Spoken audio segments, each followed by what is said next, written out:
হবে, নাহলে আপনার বাড়ি থেকে আমরা যাব না। একটাই দোষ, আমার মেয়ে চাকরি পেয়েছে, তাই তোমার ছেলের সাথে আমার মেয়ের বিয়ে দেবো না।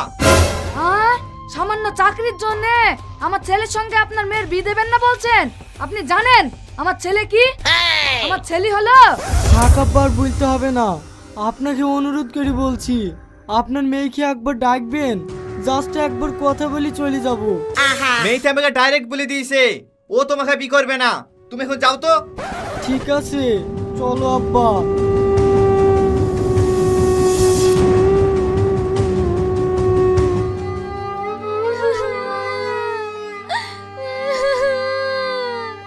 কি হলো বুড়ি, কাঁদতে কাঁদতে আসছি কেনে?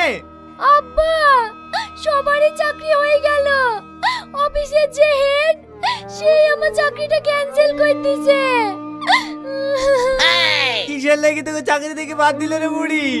আমি জানি না আব্বা, আমার তো সবকিছুই ঠিক আছে। তাহলে বুড়ি চ তোর হেড অফিসের কাছে, বুঝি পারি কিছু হয় কি দেখি কি। ঠিক আছে আব্বা, তাই চলো।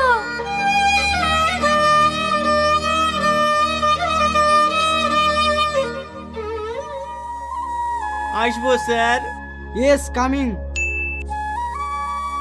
স্যার, আপনি একটু দয়া করুন, সবাই চাকরি পেয়ে গেল, আমার মেয়ে কেন বাদ পড়লো?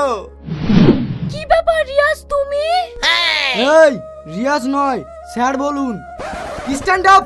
আপনাকে এখানে বসার পারমিশন কে দিয়েছে? আমি জানি আমার উপরে তোমার অনেক রাগ অভিমান আছে, কিন্তু তুমি বিশ্বাস করো, আমি তোমাকে অনেক জায়গায় খুঁজেছি, অনেকবার ফোনে ট্রাই করেছি, কিন্তু আমি তোমাকে কোথাও খুঁজে পাইনি।